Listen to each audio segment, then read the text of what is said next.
राउत जी, सुप्रिया जी, आप सबका यहाँ मैं स्वागत करता हूँ। नमस्कार।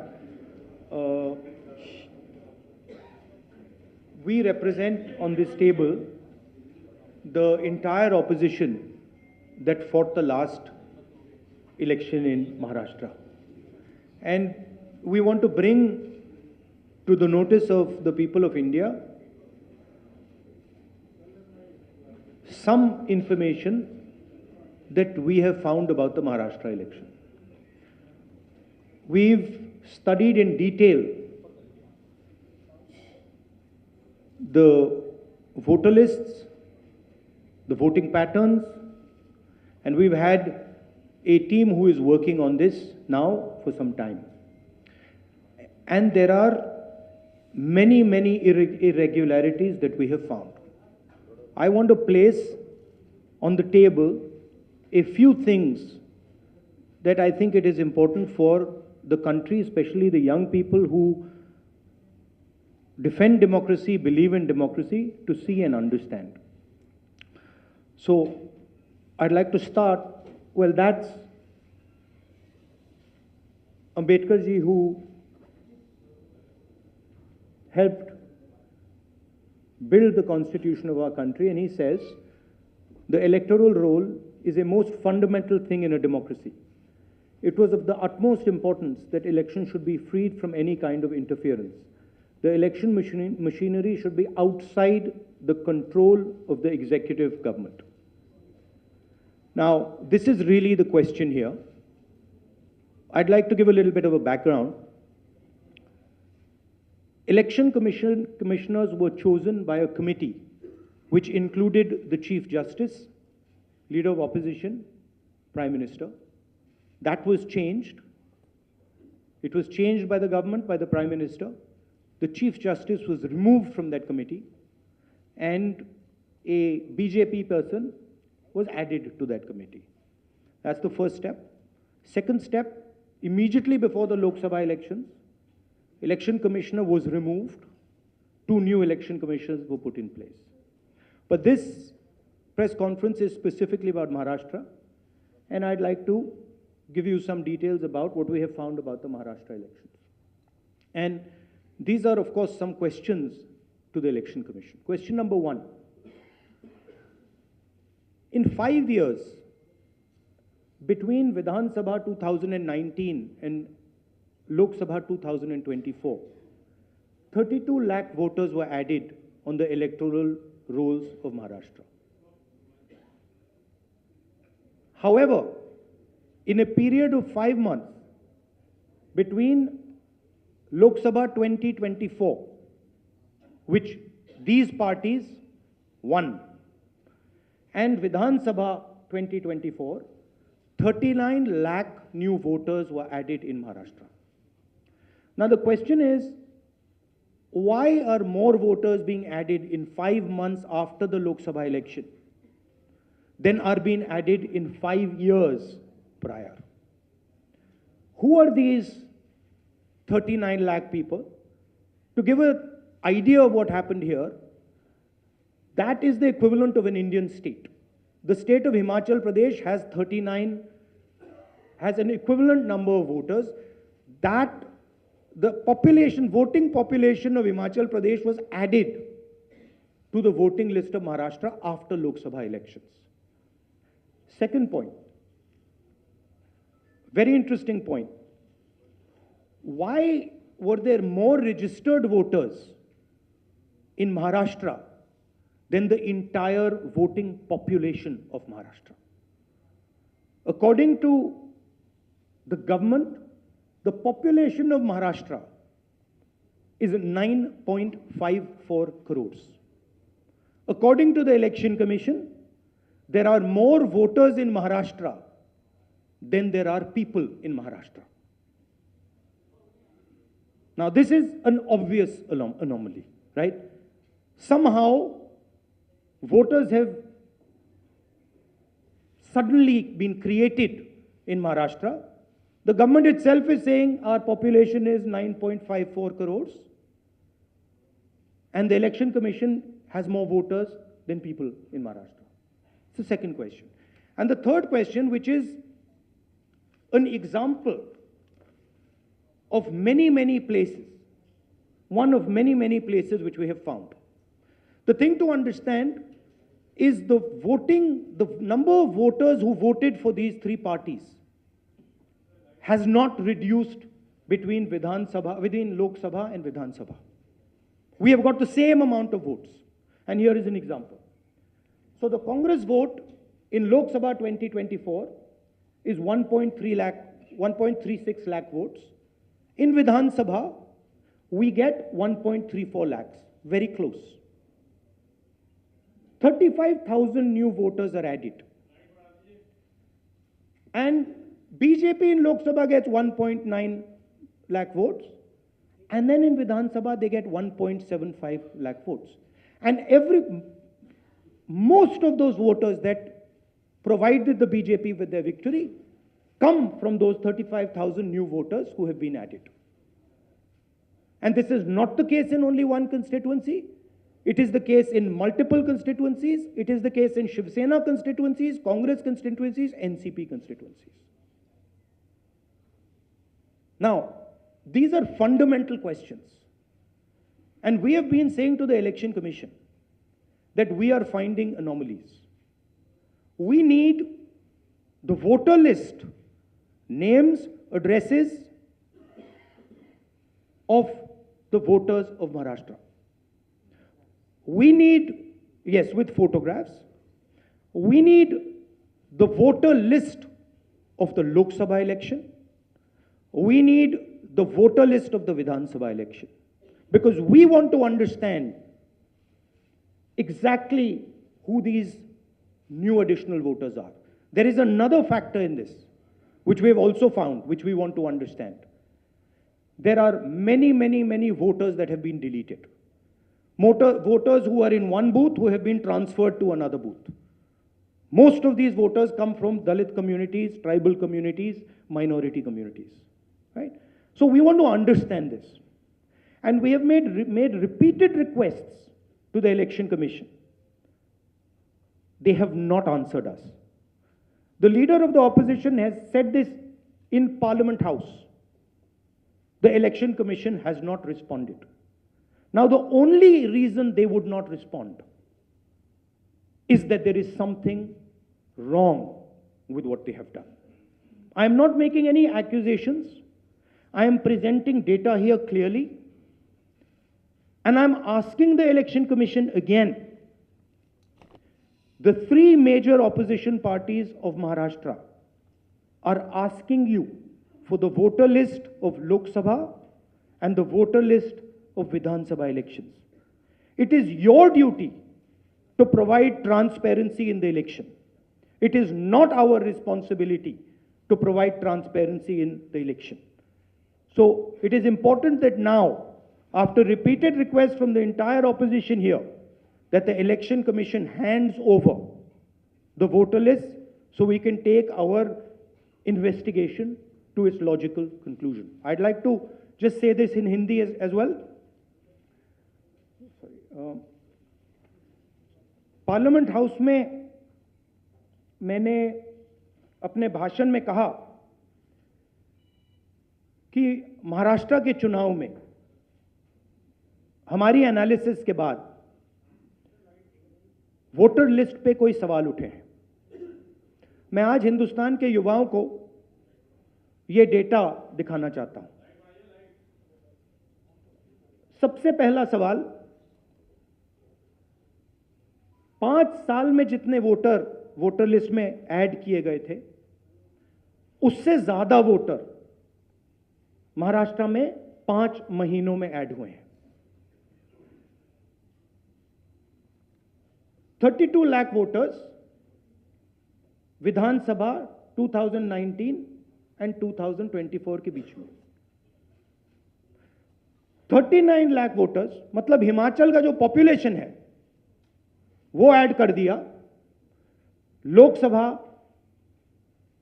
2024 एंड विधानसभा 2024 के बीच में. ये पहला सवाल है. ये जो एडिशनल वोटर्स ऐड किए हैं, ये हैं कौन, ये कहां थे, और ये कहां से आए, पहला सवाल। दूसरा सवाल, बहुत महत्वपूर्ण सवाल, महाराष्ट्र का पॉपुलेशन सरकार के मुताबिक, महाराष्ट्र का अडल्ट पॉपुलेशन सरकार के मुताबिक 9.54 करोड़। महाराष्ट्र का adult population 9.54 crore. Election commission के मुताबिक महाराष्ट्र में 9.7 करोड़ वोटर्स हैं। इसका मतलब इलेक्शन कमीशन कह रहा है, देश की जनता को कह रहा है, देश के युवाओं को कह रहा है कि महाराष्ट्र में एडल्ट पॉपुलेशन से ज्यादा वोटर्स हैं। यह कैसे हो सकता है? तीसरा सवाल, यह एक उदाहरण है, कामठी विधानसभा। यहां पे कांग्रेस पार्टी को लोकसभा में 1.36 लाख वोट मिला है। विधानसभा में तकरीबन उतना ही वोट हमें मिला, 1.34 लाख। यह चुनाव हम जीते, लोकसभा वाला। लोकसभा के चुनाव में बीजेपी को 1.19 लाख वोट मिलता है। इस कंस्टिट्यूएंसी में 35,000 नए वोटर्स ऐड होते हैं और वो 35,000 के 35,000 वोटर सीधे बीजेपी के खाते में जाते हैं और बीजेपी चुनाव जीतती है। यह एक उदाहरण है, ऐसे महाराष्ट्र में अनेक उदाहरण हैं। हमारी कंस्टिट्यूएंसीज में, एनसीपी की कंस्टिट्यूएंसीज में, शिवसेना की कंस्टिट्यूएंसीज में। हमारा वोट महाराष्ट्र में कम नहीं हुआ है, बीजेपी का वोट ज्यादा हुआ है। ये वोटर्स कहां ऐड हुए हैं? जहां पे बीजेपी की स्ट्राइक रेट 90+% है। हिस्ट्री में 90% स्ट्राइक रेट नहीं रही है। तो यह मैं देश की जनता को कहना चाहता था। अब हमने इलेक्शन कमीशन को एक बार नहीं, दो बार नहीं, 3, 4, 5 बार बोला है कि देखिए हम आरोप नहीं लगा रहे हैं, लगाना चाहिए मगर हम लगा नहीं रहे। हम आपसे सिर्फ महाराष्ट्र की वोटर लिस्ट मांग रहे हैं। लोकसभा की final voter list, name, address, photograph. Vidhan Sabha की final voter list, name, address, photograph. आप ये लिस्ट हमें नहीं दे रहे हो। ट्रांसपेरेंसी लाना आपका काम है। तीनों राजनीतिक पार्टियां, विपक्ष की पार्टियां महाराष्ट्र की, पब्लिकली आपसे सवाल पूछ रही हैं। मैंने पार्लियामेंट में बोला, हमारे सब नेताओं ने बोला है, इलेक्शन कमीशन हमें लिस्ट नहीं दे रही। उनकी जिम्मेदारी बनती है कि जल्दी से जल्दी लोकसभा, विधानसभा महाराष्ट्र की लिस्ट वो NCP, Shiv Sena and Congress party को पकड़ा दें, क्योंकि हम इस मामले को आगे ले जाना चाहते हैं। हम इस इन्वेस्टिगेशन को एंड तक ले जाना चाहते हैं। धन्यवाद। अब सुप्रिया जी, आप बोलिए, आपको जाना है।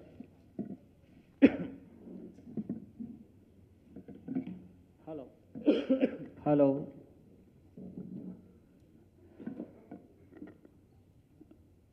राहुल जी ने देश के सामने बहुत ही महत्वपूर्ण प्रश्न रखे हैं। अगर इस देश का चुनाव आयोग जिंदा है, उनका जमीर मरा नहीं है, तो जो प्रश्न राहुल जी ने चुनाव आयोग को पूछे हैं, उनका जवाब चुनाव आयोग ने देना चाहिए। लेकिन चुनाव आयोग उसके जवाब नहीं देगा, क्योंकि चुनाव आयोग भी जो सरकार बनी है वो सरकार की गुलामी कर रहे हैं। हमने बार बार महाराष्ट्र का चुनाव आयोग हो, दिल्ली का चुनाव आयोग हो, बार बार हमने वहां जाकर हमारा सर फोड़ दिया है, लेकिन वो मरा है। दूसरी बात, ये जो 39 लाख वोट कहाँ से आए और कहाँ जाएंगे? अब अब ये 39 लाख वोट बिहार में जाएंगे। अब वो फ्लोटिंग वोट्स है, वही नाम रहेंगे, वही आधार कार्ड रहेगा, सब कुछ यही है। वो वोटर्स घूमते रहते हैं, थोड़े दिल्ली में आए हैं, महाराष्ट्र पैटर्न वहाँ भी हमने देखा, कल हम दिन भर थे 2 दिन यहाँ। अब ये 39 लाख वोट जाएंगे बिहार में, फिर बिहार से जाएंगे यूपी में। ये एक नया पैटर्न यहाँ बन गया है और यही पैटर्न से ये लोग चुनाव लड़ते भी हैं और जीतते भी हैं। इसलिए आज जो सवाल हमने राहुल जी के नेतृत्व में खड़े किया है, देश के लिए बहुत गंभीर है। अगर इस देश में डेमोक्रेसी हमको जिंदा रखनी है, पार्लियामेंट, विधानसभाएं हमको सचमुच जिंदा रखनी है, तो ये सवाल का जवाब सिर्फ हम नहीं पूछेंगे, मीडिया ने पूछना चाहिए, लोगों में जागृति आनी चाहिए।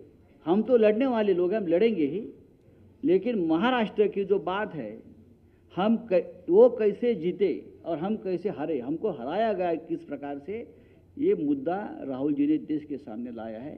मैं बार बार चुनाव आयोग से अपील करूंगा कि आप उठिए, कफन निकालिए, आपके ऊपर जो कफन डाल दिया है सरकार ने, उठाकर आप ये सवालों का जवाब दीजिए। Thank you.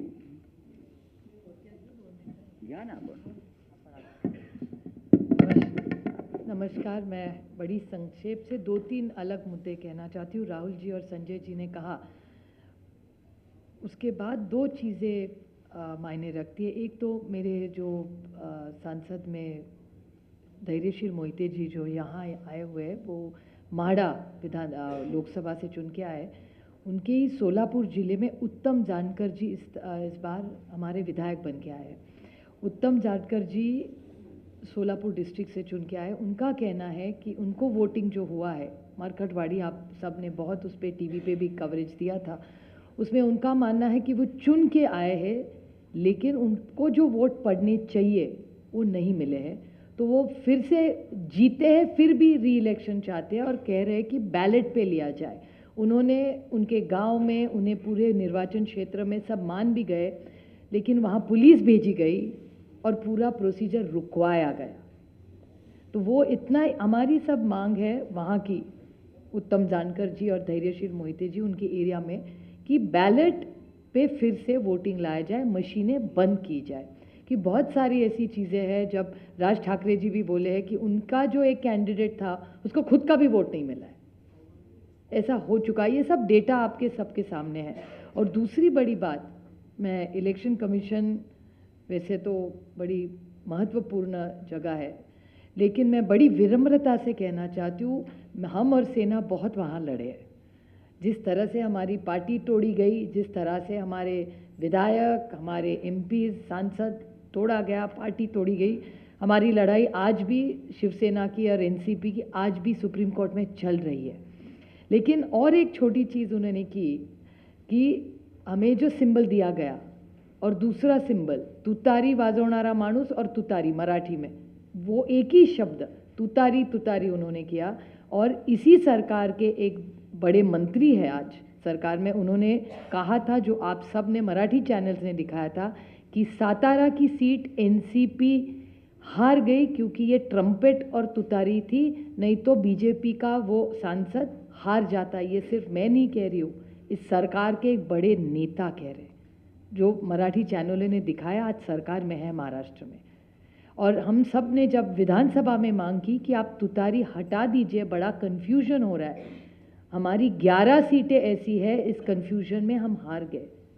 तो हमारी विनती थी कि आप ये तुतारी हटाइए, तो बोले तुतारी हम ये सिंबल नहीं, हमने डेटा दिखाया कि कन्फ्यूजन हो रहा है ये सिंबल के कन्फ्यूजन में। फिर उन्होंने ट्रम्पेट नाम बदल लिया, लेकिन तुतारी वो रखी वैसे, क्योंकि जब बाहर वो जाता था वो देख रहा था तुतारी वाजवणारा माणूस तुतारी, हम उस तरह, उसी कारण हम सातारा की सीट हारे। और ये भी सत्ता पक्ष मान रहा है, रिकॉर्ड पे उन्होंने कहा है। तो ये कैसे चलेगा? ये वोटर्स लिस्ट है, ये मल्टी फैक्टर अटैक है। ये सिंबल का इशू है, फिर पार्टियां तोड़ने का इशू है, ये वोटर्स लिस्ट का इशू है, और कभी कभी मशीन, लोग नाराज़ होते हैं जब हम मशीन के बारे में कहते हैं, लेकिन बहुत सारे ऐसे लोग हम सबको मिलने आते हैं। तो ये मल्टी प्रॉन्ग अटैक हो रहा है। और अगर एक सशक्त लोकतंत्र रखना हो तो फेयर इलेक्शन तो होना ही है। हारने का कोई दुख नहीं है, जीते हारे जनता तय करती है। हम तो जीत के आए दोनों, धैर्यशील जी आए, बट बड़ी विनम्रता से हम कहना चाहते हैं कि इलेक्शन कमीशन ये फेयर होना चाहिए, इतनी हमारी मांग है। और जो हमें जो लोटस लिस्ट फोटो सब मांग रहे बस हमें दे दे, बाकी हम लोग क्या मांग रहे हैं। एक सशक्त लोकतंत्र में इलेक्शन कमीशन का रोल बहुत जिम्मेदारी का होता है। जिस संविधान के बारे में हम लड़ रहे हैं, राहुल जी बड़ी ताकत से उसके लिए लड़ रहे हैं, आप देख रहे हैं पार्लियामेंट में क्या हो रहा है। तो वो संविधान बचाना हो, देश बचाना हो, एक सशक्त लोकतंत्र के लिए महात्मा गांधी ने इतना बड़ा योगदान दिया, जवाहरलाल नेहरू ने देश को इतनी दिशा दी, इन सब के मान सम्मान उनका जो उन्होंने मेहनत करके हम सबको ये हक दिया है वो पूरा फेयर होना ही चाहिए। और हमारी लड़ाई नहीं है, हम सिर्फ पारदर्शकता चाहते हैं, बाकी हमारी कुछ मांग नहीं। धन्यवाद सुप्रिया जी। अब मैं, क्योंकि तीनों को जाना है तो कम सवाल लेंगे। एएनआई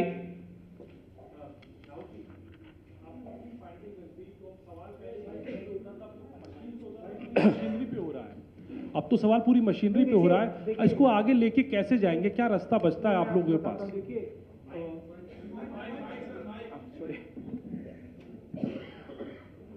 देखिए, दो चीजों के बीच में हमें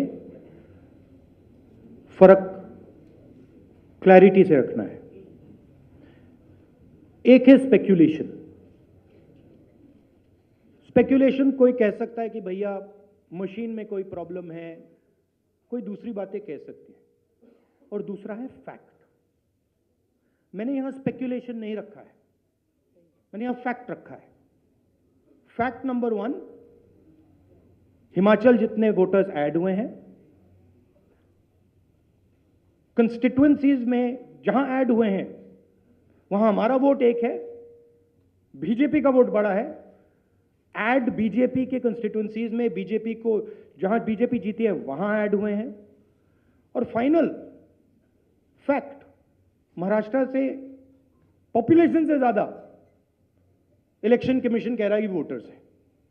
these are not speculation, these are facts, and this is not our data, this is election commission data, these are election commission numbers.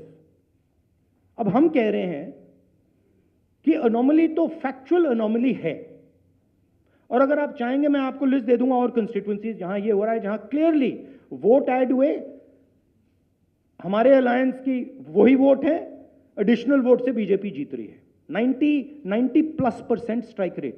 What is the exact strike rate? 90% strike rate. Okay, these are facts. Now, Election Commission is the final authority. We are asking them.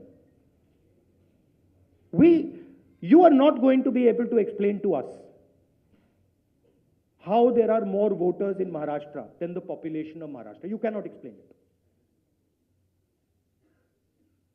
So what you need to do is you need to give us now the voter list, so we can explain it.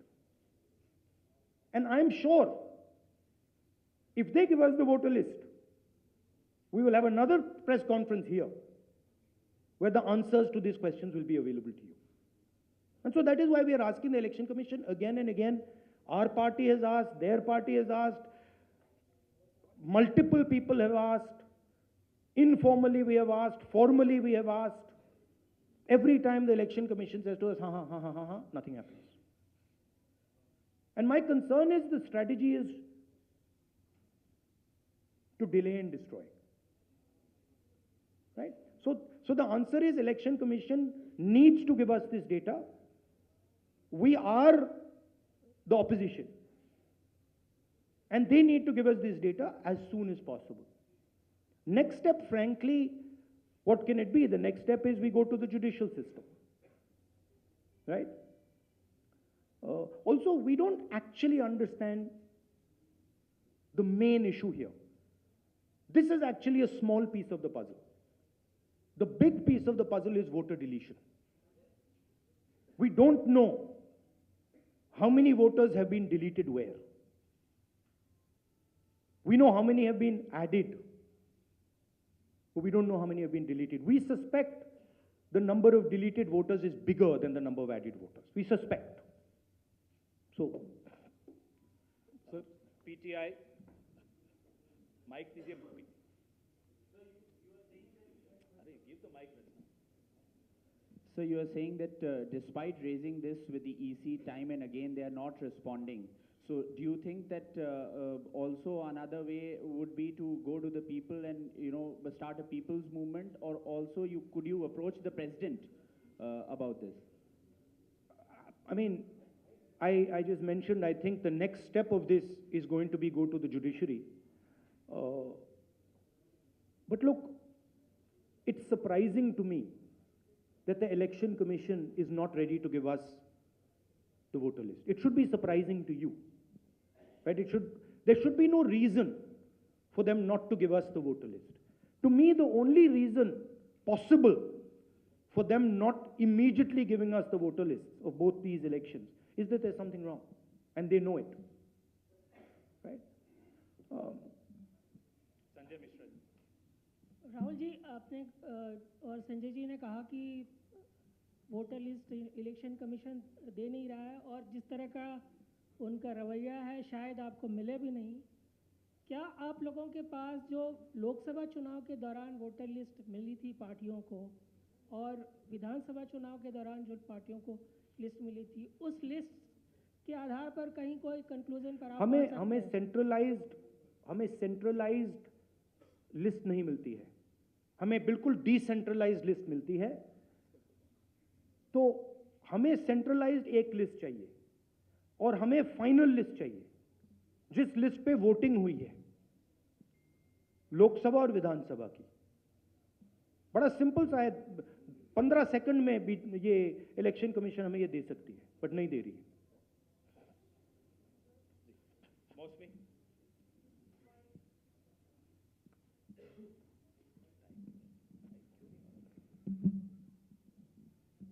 Rahul ji, ये जो आपने आंकड़े दिए थे कि लगभग 9 crore 70 lakh 25,000 voters, 9 crore 70 lakh voters हैं, voting population है, और जो अडल्ट पॉपुलेशन महाराष्ट्र की है वो 9 करोड़ 54 लाख है जी। तो ये जो सेंसस क्योंकि 2011 में हुआ है, क्या हम लोग को इसकी सोर्स पता चल सकता, और क्या वो प्रोजेक्टेड पॉपुलेशन है 5 साल की अंदाजन निकाली गई है? That is the Union Ministry of Health and Family Welfare data. Right? So that is normally क्या होता है, जितने वोटर्स होते हैं उतने वोट ऑलमोस्ट कभी नहीं करते हैं। नॉर्मली अगर आप किसी स्टेट में देखें तो 85%, 87% कर जाते हैं ऑफ टोटल वोटर्स। यहां पे आई थिंक 102% कर गए। नहीं, how much, कितना है ये? 102% कर गए हैं। तो it is not only that there are more voters than actual people, it is that the voting percentage is 102%, right? The actual voting percentage of this should be 15% approximately. if you आप states को aggregate करो तो it should be 15% less than 9.54. It is actually 102%, right? So really it's way beyond the population. जी, और दूसरी जिक्र आपने किया था कि सीईसी का सिलेक्शन जो हो रहा है। I think one question is enough, let's not, नहीं, वन लास्ट क्वेश्चन जैनेंद्र जी।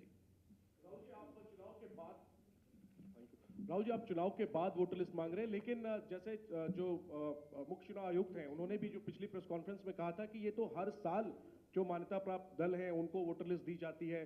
चुनाव से पहले, ठीक पहले जो फाइनल रोल होता है वो भी उम्मीदवारों को और पार्टियों को दिया जाता है। तो अगर दी जाती हैं तो फिर हमें दे क्यों नहीं रहे?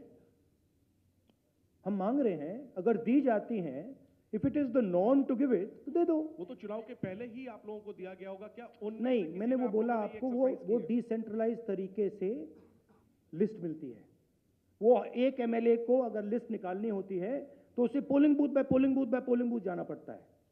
उससे उस डेटा से हम काम नहीं कर सकते, हमें सेंट्रलाइज डेटा चाहिए, पूरी स्टेट का डेटा, और सर दिल्ली में जब नहीं, बट मान लो आप जो कह रहे हो सही है कि उन्होंने हमें लिस्ट दे रखी है, right, fine, then why are they not just making it available to us? Why are they not just making it available? हाँ देते हैं, आप मांग रहे हो, ले लो, तो दे क्यों नहीं रहे? स्मॉल पॉइंट, नहीं, यू आर, हम साथ में थे अरविंद जी के साथ उस मांग में। और एक बात बताओ, महाराष्ट्र में जब हुआ था, अभी ऑनलाइन नाम बढ़ा सकते हैं आप। मेरे खुद के निर्वाचन क्षेत्र का मैं आपको उदाहरण दूं, मैं रोज मॉनिटर करती थी, क्योंकि आजकल ऑनलाइन करके collector has the final authority. तो लास्ट 3 दिन जब हम पूरे चुनाव प्रचार में सारे बिजी थे, यहाँ नंबर बढ़े थे। हम से कह रहे हैं कि वो सही भी हो सकते हैं, लेकिन आजकल एक आधार कार्ड पे, अभी आप हमारे यहाँ लाडली बहन योजना में सारे गलत आधार कार्ड आ रहे हैं। ये मैं नहीं कह रही, प्रेस कह रहा है, आप ही ने तो दिखा, 5 लाख महिलाओं का नाम कम होता जा रहा है। See, what has happened is that this list is a dynamic list, and this list is constantly changing, and anyone can change it. The nice way to say it is that the Election Commission has lost control of the list. The bad way to say it is the Election Commission has manipulated the list. What is very clear is that the list in Maharashtra has gone wrong. There's no doubt about that. Because, please understand, a list which is bigger than the entire population, a list where the population of Himachal Pradesh is entering into Maharashtra, a list where all the additional voters are going in favor of the BJP. Look at that page. All of them have gone to the BJP. It's not that 50% have gone, 60% have gone. It's the same, 35,000, 40,000. All have gone. So something is wrong. And it is the responsibility of the Election Commission now to come clean on what has happened. Right? The answer is not, we gave you the list. We as opposition are asking you for the list now. The answer is, give us the list now. Don't tell us about what happened in the past. We want to know now. If you have no problem giving the list, you've already given it to us, okay, give it to us today. And give us the Lok Sabha one with names, pictures and addresses. Give us the Vidhan Sabha one with names, pictures and addresses. Because if you don't, there is a serious question now that is being asked about Indian democracy. Which means we are now heading towards the complete destruction of the Constitution. And we are in the business of protecting the Constitution. That is why I have put this here. And that is why I put Ambedkar ji. Ambedkar ji की photo मैंने यहाँ इसलिए लगाई है क्योंकि ऊपर लिखा है electoral roll is the most fundamental thing in a democracy. Election commission उसकी रक्षा नहीं कर रही है. हम मांग रहे हैं ये फंडामेंटल चीज जो अंबेडकर जी ने कहा है ये हमें दीजिए, वो करेंगे नहीं देंगे आपको. That is the issue here. Thank you very much.